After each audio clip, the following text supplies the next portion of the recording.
You're listening to the Perth Property Show, Australia's only weekly property podcast by West Australian experts for West Australian listeners. Catch your latest episode every Monday at 7 a.m. Good morning, everyone. Welcome to the Perth Property Show. My name is Trent Fleskens, your host as always. Welcome to the last day of the financial year, and what a financial year it has been in the world and in Perth property. It's one that will be remembered for the start of interest rate drops, for the tariff fiasco, and for the continuation of undersupply of property in Western Australia. With a Labor government back in power, they've clearly got a mandate here to fix that problem. And with the continuation of demand from population growth in our state, it's a problem that's not going to go away anytime soon and needs all hands on deck from a policy, from a cultural, and from an execution point of view across West Australia's property and development industry. So today I thought I would take stock of what this year has looked like, as well as, more importantly, answering, after 3 months of them piling up, a number of questions that have come through over that time from our very smart and funny and loyal listeners who write in all the time. First off, a quick update on where the market's at. We've spent the last 12 months experiencing just under 10% in price growth in terms of median house price. We're sitting at about $780,000 as that median dwelling price now, which has just started to eclipse Melbourne's. We've been hearing about Melbourne's house prices, average prices, and all these things. Different data houses throughout the last 12 months start to be eclipsed by Perth, or it seems unequivocal now, whichever way you look at it, from whichever data house you ask. We have now surpassed Melbourne, which interestingly and not surprisingly has sent most of the East Coast buyers from Perth and back to their home state. Now whether that works out well for them or not, the proof will be in the pudding over the next couple of years as to how Perth's median house price performs against Melbourne's. But one thing we are confident about is that WA is still the peak performer in terms of economic growth, GDP growth, wage growth, low vacancy rates, which is not a great thing to be honest, and therefore house price increases. It'd be a big bet to bet against us at the moment, but that is what's going on from a national perspective right now. What do we expect for the next 12 months? As interest rates start to drop, we expect increases in serviceability and therefore affordability in both people purchasing and paying off mortgages alike, and therefore there's only one way prices can go in that space. We also don't expect that much improvement in our overall capacity to supply new property to the market. Certainly that's the case in the apartment space. It looks like we're going to have less apartments delivered this financial year coming than the one we've just had, which was less than the one we've just had. But we do know that there's a lot sitting in the pipeline, waiting for the numbers to stack up, waiting for price rises to continue to a point where banks will approve them and people will buy them off the plan. In the meantime, the state government could assist, certainly, by removing the foreign buyer surcharge, which makes it that much harder for developers to get their apartment buildings off the ground in the first place, and also having a look at the very broken stamp duty system in this state, let alone this country. So we'll crack onto some questions now, as I spoke about, and hopefully that ties in with a bit of commentary along the way too. First question comes from Gary. Gary says, Trent, we've all seen property values in Perth skyrocket over the last 6 years. I hear it's about 80%. You're about right. It feels like everyone's buzzing around the barbecue again over the last couple of months as interest rates have started to drop. From where you're sitting, what's actually driving the demand? How long do you reckon this boom can realistically keep going for before things chill out a bit? Gary, thanks for the question, mate. How long can this go for and why is it happening? Well, it's happening because we continue to not be able to build enough houses to put a roof over enough people's heads that are coming into this state or that are financial enough to want to buy. That's as simple as that. Until we can solve that problem, of which we don't seem to know when that will be, because it certainly isn't going to be the short term, then prices continue to rise, and that is exacerbated as interest rates drop. So when can we realistically expect the boom to continue until? At least the next couple of years, and then it's anyone's guess as to what the world looks like with regards to our demand side in terms of population growth. But we certainly know that if population growth stays the same, it is people like Mike McGowan, like Tim Reardon, who have confirmed over the last couple of months on this podcast that we won't be able to supply the properties this decade that are required for the population growth we expect to have. So in that space, it is very much a case of the haves and have-nots, and the haves being those in the market and the have-nots being those who can't or choose not to be in the market with regards to owning property, unfortunately. And one thing to note is that we're still relatively affordable compared to places like Sydney and Melbourne, from where we continue to pull people from. Now, I did mention that Perth's properties are more expensive now than Melbourne's. That's not to say they're less affordable. Why? Because we make more money than people in Melbourne. So our properties should be more expensive, or could be more expensive arbitrarily, and they are now because people are demanding property to the extent and we're not supplying enough properties, and we can afford to. So that's how that makes sense. And until we get anywhere near Sydney's prices, you can't actually arbitrarily suggest that we are unaffordable, to be frank. Next question comes from Nikki. Nikki asks, with all the talk about interest rates potentially coming down later in the year, what's your gut feel on how that plays out for Perth? Does it just add more fuel to the fire, or could it actually help more people get into the market and maybe ease the pressure? Well, Nikki, you've sort of answered the question in both places straight away. It does add more fuel to the fire, because as long as there is one piece of demand more than supply in different suburbs and sub-markets in Perth, then if they are able to pay more, they will have to. That's essentially across the board. If everyone becomes more serviceable in terms of their ability to pay more via a larger loan, then that is exactly what is going to happen. So those people who are looking to buy in will therefore just be forced to pay more because everyone can. And then the benefit will be those who have already bought at high interest rates and have budgeted for that, the pressure will actually ease on those people. They will have already seen 10, 20, 30% growth over the last couple of years. And they're now starting to see 10, 20, 30% decrease in their monthly costs on their interest. So it's a bit of a reprieve, right? For everyone who has had a mortgage, it has been the most expensive time to have a mortgage for a long time, and will have been for quite a few years to come, it seems. So well done for those people who have lasted. It's starting to be a time for a bit of a reprieve for you. Now, what we know from our conversations with Shane Beaumont a couple of weeks ago, for example, is that we are certainly seeing the pressure come in on increased demand, more people at home opens, more people bidding, but we haven't yet seen massive growth coming out of that. That is going to come through in the data in the next couple of months. I am very confident of that. So right now is that final opportunity to be putting your offers in, getting properties at the prices they are at today, because we are going to continue to see more people do their pre-approvals for larger loan amounts than they were a couple of months ago. And with the expected interest rate drop coming next week out of the RBA, that's going to add more fuel to the fire, increase people's pre-approvals even more, and therefore we start to see that data flow throughout the year. Next question comes from Jacqueline. Jacqueline asks, all right, Trent, spill the beans. Everyone knows about the hot suburbs getting all the headlines, but for us regular folk, what are some of those quieter, under-the-radar suburbs that you genuinely believe have solid potential for decent growth over the next 5 to 10 years? What's their secret sauce? Geez, that's a really pointed question, and speaks to, I guess, niche suburbs that don't get a lot of attention. And the hard thing to really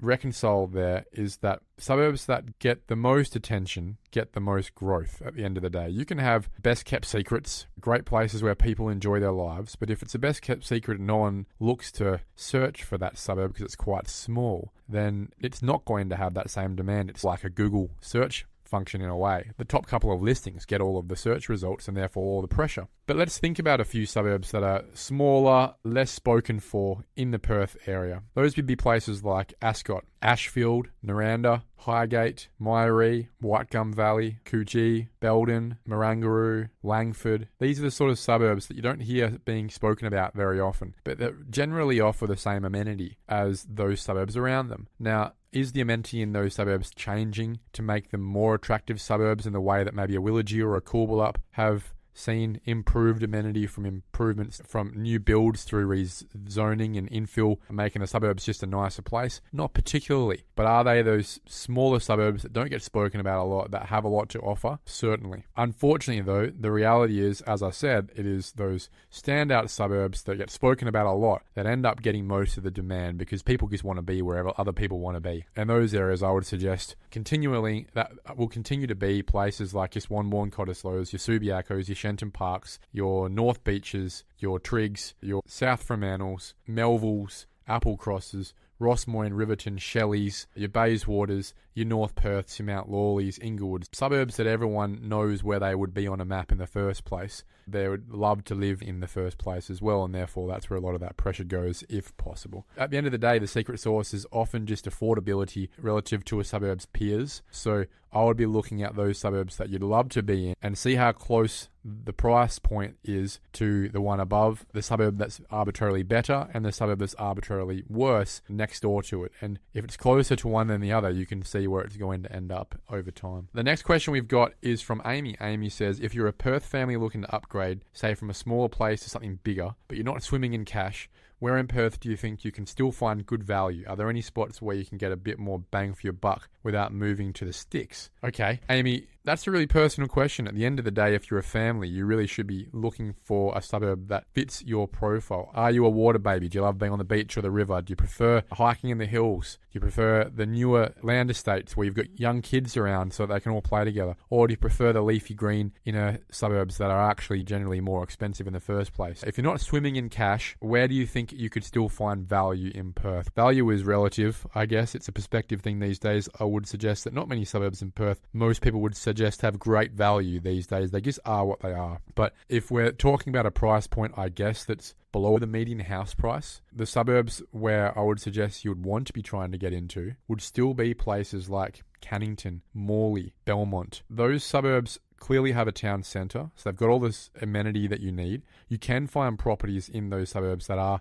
still under the median house price, although getting rarer and smaller and harder maybe for a family. But then you would look at the suburbs just outside of that, your Beachborough, your East Cannington or Ferndale or Queen's Park, or possibly your Redcliffe or Cloverdale. Those are essentially your options there based on how far your dollar can stretch. If you're looking at suburbs that are, let's say, up to $1.5 million, then you've certainly got a lot more options, and I would suggest being as close as possible to those fantastic cafe strips, as close as you can get to Vic Park, so maybe a Lath Lane, Vic Park itself, or East Vic Park. Possibly trying to find a townhouse in Subiaco, or a reno in North Perth or Jundanna, possibly even Inglewood if you can. Those suburbs are ones that have a great walk score. Bedford as well, with opportunities to enjoy your life, not have to move again, not have to upgrade again, whilst interest rates are starting to drop, making it slightly more affordable to have a mortgage in those spaces as well. The closer you can get to water, town centres, great schools in the city, the more likely your property will go up in value over time. Next question we've got is from Dean. Dean says,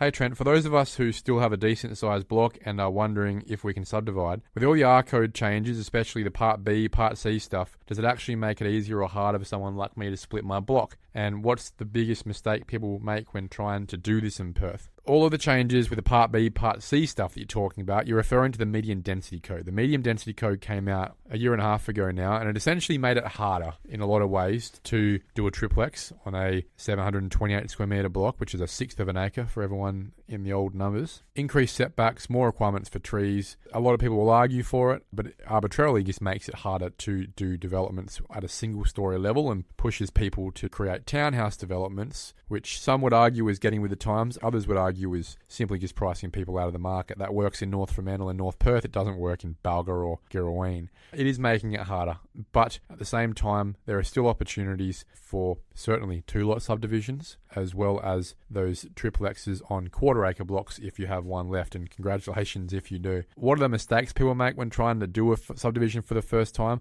I'd say underestimating the costs. Most of us are doing that all the time in Perth at the moment, with labour rates going through the roof on anything in the trade space. However, costs like having to reinstall new driveways, new drainage and soak wells, extending sewer and power out to the back block if you're doing a retain and split, underestimating the cost of retaining if you've got slope in the backyard, and the pressures of knocking down trees if you've got them and the council is making it an issue. Those problems are normally the ones that are faced by first-time developers who just did a back of the envelope and didn't understand a lot of those civil costs were going to be a reality. However, the process of doing a subdivision itself from a planning point of view with WAPC is thereabouts the same as it's been for the last 15 years, to be honest. So yeah, the biggest mistake, getting your numbers wrong. Luckily for most people with a growing median house price, any mistakes that are being made are normally being made up for by passive growth in the market too. So it is a good time to make mistakes if you're going to. It was exactly the same outcome for me in 2018 2011 when I was doing my first subdivision in Balga back in the day when prices were growing at about 25% a year. Next question comes from Kira. Kira asks, it feels like it takes ages to build anything in Perth right now, Trent, and costs are through the roof. If I was thinking about subdividing and building a new place, what's your best advice for someone trying to navigate the current builder chaos and make the numbers actually stack up? Kira, that's a tough one to answer, because the reality is prices for new construction, from my observations, have gone up about 80% over the last 6 years now. It is just unfathomable that even 15 years ago you could build a 4x2 with a theatre for $150,000 turnkey. That number is $450,000 now for that same house. I've done the numbers, and that is a 300% increase, obviously. So it really makes it hard for people to see value in building a new home at a single point in time. And it also is hard to trust builders when so many have gone broke. So many are doing work that you might not be entirely happy with, given the shortage of trades out there. And I'm talking more finishing trades. And it takes so long, and therefore your mortgage starts to bite to your savings as well over that time. You should be allowing 18 months. And if it gets done before that 18-month time frame, and a lot are in that 12-month space now for a single detached house,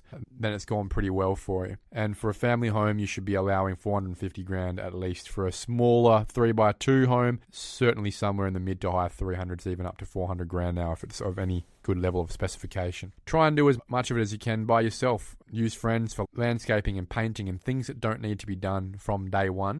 But the most important factor of that is to get into the area you can afford first. Now, you mentioned subdividing, splitting your back block off and doing a house behind a house. Now, that is generally more expensive given the civil works, given the driveway length, but you should also be expecting a fairly square house too, so you have a fairly efficient design if you're doing a normal battle axe build. Now, how do we make the numbers stack up? The reality is most house behind a house developments in Perth do not stack up these days. I moved out of that space about 4 years ago, having seen that, and it hasn't really improved. Now, if you factor in passive growth over time, then yeah, it's stacked up, but you may as well have just bought a house for the value of the total development and watch that grow passively in the first place. So there's really not a lot of arguments there for taking the risk of a development if it's just going to be passive growth that makes it worthwhile in the first place. However, there's a lot of skills to be learned in passive growth. There's a lot of benefits to being able to cut your backyard off and maximize your outcome using your equity of the existing house, especially if you want to stay in your own location, upgrade your house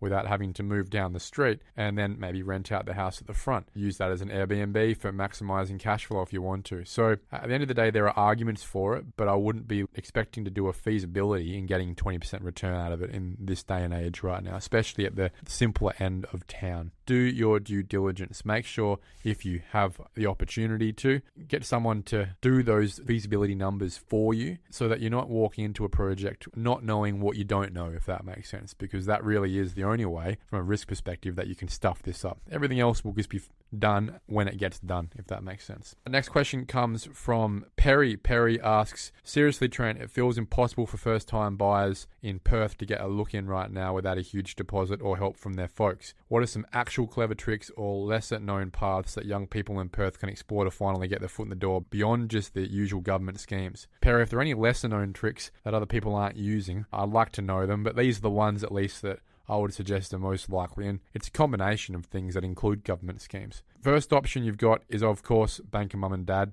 That's the safest guarantee you can get with the least pressure. So guarantor from the bank. The next option is obviously the first home buyer deposit scheme, which requires a 5% deposit, with the federal government backing you in for the other 15%. They don't actually give you the 15%. They just essentially provide a guarantor themselves as if it was a parental guarantee for the other 15% with the bank, so that you don't have to pay lender's mortgage insurance to QBE, which is fantastic. The other way to get in the market, if you're stretching yourself and you're struggling with the affordability side, even with interest rates dropping, is to be a rent investor, is to essentially rent out the property that you want to buy in first. You can therefore include proposed rent into your income calculations in your application, which will help you get a higher loan than the banks would have otherwise allowed you to. Now, you can have that tenant in for 6 months, for a year, whatever it is, and then you can kick them out, move in. As long as you're still paying that mortgage, you can tell the bank that, hey, I'm an owner-occupied now, I want an owner-occupied interest rate, and they're not going to kick you out. In that time, you would have seen, hopefully, some passive growth in the capital space as well, and as long as you're paying that mortgage, you'll be hunky-dory. So that is a way that a few people do stretch to get themselves in the market, and I guess it's a lesser known way to do it. Regardless, if you're doing the rent vesting space, you're obviously still going to need about a 13% deposit, because the first home buyer guarantee scheme doesn't apply to investors, obviously. So you'll need 10% deposit plus a bit more for allowing your lender's mortgage insurance to fall into the loan as well. So we normally say about 13%. You'll also need to pay for stamp duty too, given most properties that you'd want to buy these days are well above the stamp duty threshold. Thanks a lot for that, Treasurer. Last idea would be to go in with a friend. If you look at places like Sydney, for example, a far smaller percentage of people are buying by themselves because it just doesn't add up. They make less income than us, and the median house price of theirs is double what ours is. So if a Perth person is struggling, what do you think a Sydney person is doing at the moment? What they're doing is they're going in halves with their mate, their sister, their partner, or even their parents as well. If you really want to get into a much nicer area than you could afford by yourself, the way that it's been done on the East Coast is getting a couple of people together and making it happen. Next question comes from Gerald. Gerald says the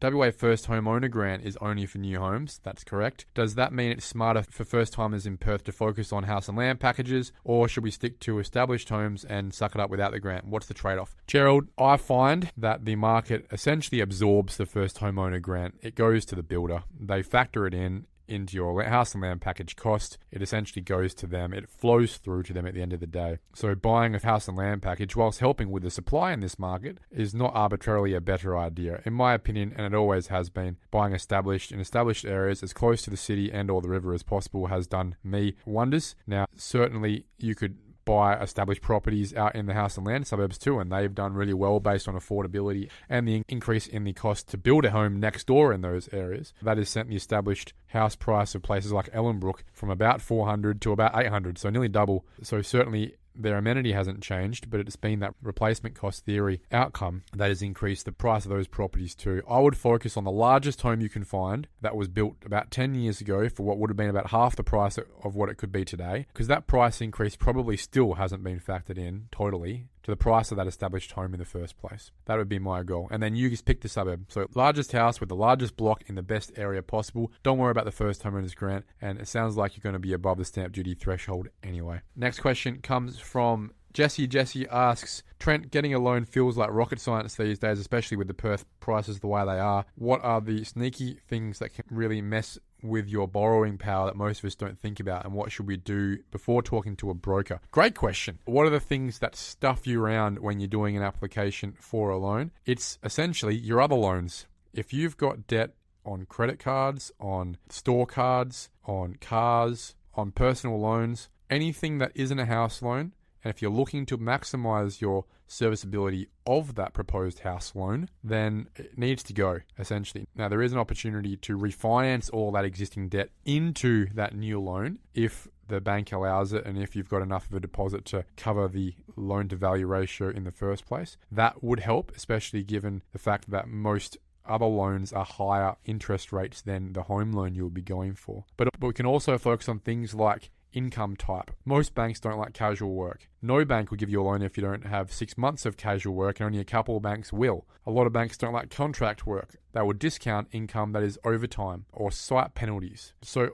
these are the things that if you can try and get a permanent full-time job with a salary and at least a couple of years of demonstrated consistency on things like bonuses and overtime, it will do wonders to help your broker give you the highest serviceability in the first place. At the end of the day, the more savings you have or have access to via a guarantee, and the cleaner income you've got and the less expenses you've got to put on your application form, the high serviceability you will get. Outside of that, at the end of the day, getting a loan is about as easy as it's ever been in terms of the process, as long as you're as clean as possible, an applicant with regards to your credit score and credit history for a bank to assess. Next question, and I think the final question, comes from Namita. Namita asks, beyond just fixing your interest rate or going variable, what are the most common financial blunders Perth homeowners can make with their mortgage that ends up costing them a fortune over a lifetime? Are there any strategies that are particularly good for Perth property owners right now? At the end of the day, your home loan is your cheapest interest rate you are ever going to get. We're looking at interest in the 5% right now. We'll probably be down to 5%, if not 4-point-something% within the next 12 months. That is cheap debt. Now, globally,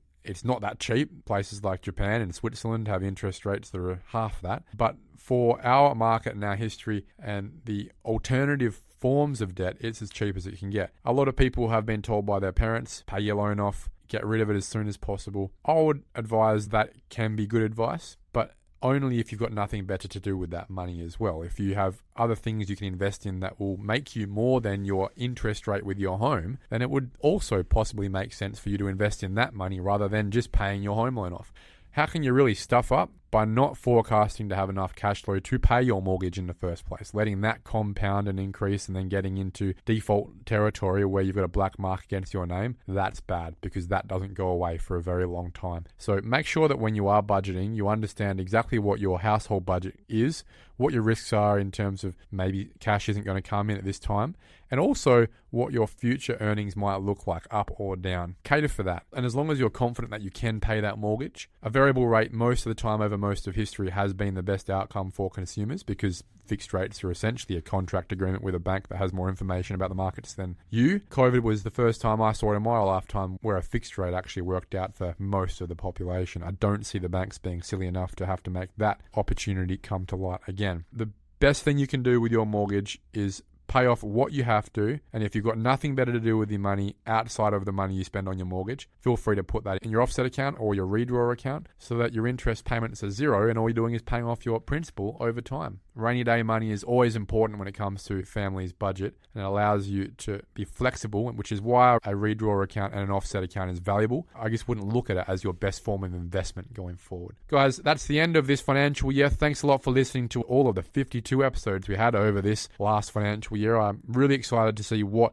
FY26 looks like. It'll certainly include price growth in Perth again. It'll certainly include sustained undersupply of property in Perth again, and hopefully it will include some great guests on this podcast going forward. Have a great end of financial year celebration. See you in the new year. Thank you for listening to another episode of the Perth Property Show. If you've only just joined the conversation, you can catch up by heading over to our website, perthpropertyshow.com.au, subscribing to the podcast, or joining our Facebook page. Don't forget to tune in next Monday at 7 a.m. for more expert insights, local analysis, and suburb spotlights.